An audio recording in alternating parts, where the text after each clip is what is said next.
If you want a hand navigating the crazy fixture schedule, I'd recommend you take a few seconds to subscribe to the Lazy FPL newsletter. They'll email you with a 3-minute cheat sheet 24 hours before every deadline, packed with everything you need to know. It's totally free and a great way to stay on top of the blanks and doubles. Join 17,000 other managers and sign up for free via the link in the description.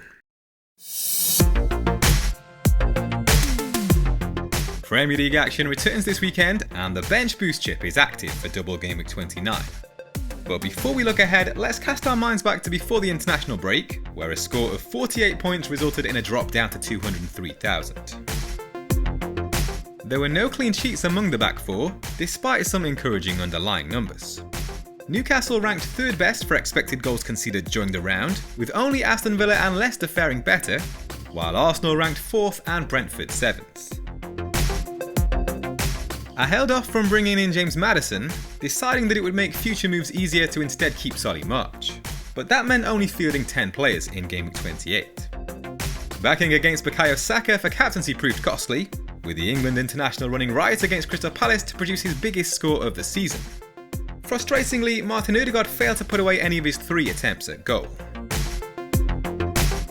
Popular transfer target Ollie Watkins claimed a relatively soft assist when he headed the ball down to Jacob Ramsey, who burst into the box to finish.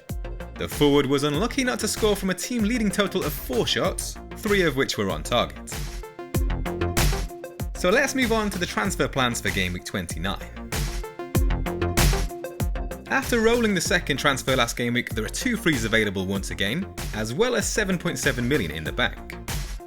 I'm not overly concerned by the 2 yellow flags that have appeared. Marcus Rashford withdrew from international duty with a knock but has since returned to training, and Sven Botman missed out on the opportunity to make his Netherlands debut after reportedly suffering from food poisoning. Obviously, I'll be awaiting further updates on these situations before making transfers, but my plan remains to target Man United assets. Not only do they feature twice this game week, but they're one of 6 teams with the Double Gameweek 34 confirmed, and have an additional fixture yet to be rescheduled. Bruno Fernandes has directly contributed to 8 goals in 12 Premier League matches since the World Cup break, averaging 5.9 points per game. His total of 38 attempted assists in that time only trails Kieran Trippier with 39, while the pair rank joint top for big chances created with 11. It may backfire to lose Martin Ødegaard ahead of a home tie with Leeds, but ultimately I want to gamble on the upside of Fernandes with the extra fixtures, and that move plays into my chip strategy. It gives me an extra Double Gameweek player for the bench boost this week, and tilts me more towards the free hit in Game Week 32, where Man United are without a fixture and Arsenal host Southampton. Luke Shaw has supplied 2 assists in the last 7 game weeks, no defender has managed more. Only Alexander-Arnold can better his 3 big chances created in that time. Erik ten Hag's side have kept 3 clean sheets in their last 6 matches, with only Liverpool earning more. And whilst Casemiro will be a big miss in the next 3 matches, I see Shaw as a long-term investment for the remainder of the season. As it stands, my plan is to sell Gabriel for similar reasons to Ødegaard. Though I fully expect a comfortable win against Leeds, I want to bank on Arsenal conceding and chase the upside of defenders with 2 fixtures. The Gunners have kept just 3 clean sheets in 14 home matches this season. If there are any concerns remaining over Sven Botman come the end of the week, I could afford to sell him instead. But that would then leave me with the exact cash left to buy Erling Haaland for Ivan Toney next game week. So I run the risk of being priced out if I don't move fast enough, which is another reason I'd prefer to lose Gabriel.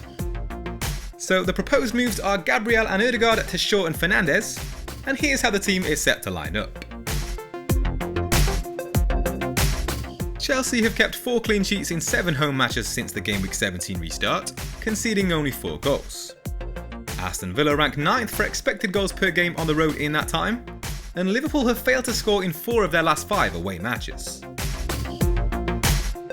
Newcastle have failed to keep a clean sheet in their last 6 matches, and 42% of their goals conceded this season have come in that time. But they rank 4th best for expected goals conceded since the World Cup break, with only Brentford, Chelsea and Man City faring better. They face a Man United side that have failed to score in consecutive matches against Liverpool and Southampton. West Ham sit in the relegation zone with 1 win in their last 6 matches and 7 goals scored. They've landed just 16 shots on target in that time, only Crystal Palace have managed fewer. Pervis Estupiñán has kept 3 clean sheets in 4 matches, averaging 5.8 points per game.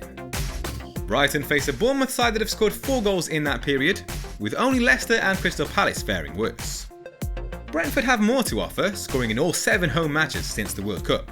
They rank 8th in that time with an average of 1.7 expected goals per game. Alongside the 2 United assets in midfield are Brighton wingers Solly March and Karu Mitoma. The Seagulls have averaged 2.1 goals per game since Game Week 17, with only Arsenal faring better. The pair rank among the top 6 midfielders in that period, with 75 and 73 FPL points respectively. Only Ødegaard, Martinelli, Rashford and Saka have earned more. Bournemouth have conceded 10 goals in their last 4 matches, with only Nottingham Forest allowing more, and they faced a league-high 14 big chances. Ollie Watkins has scored or assisted in 7 of the last 8 game weeks, averaging 6.9 points per game.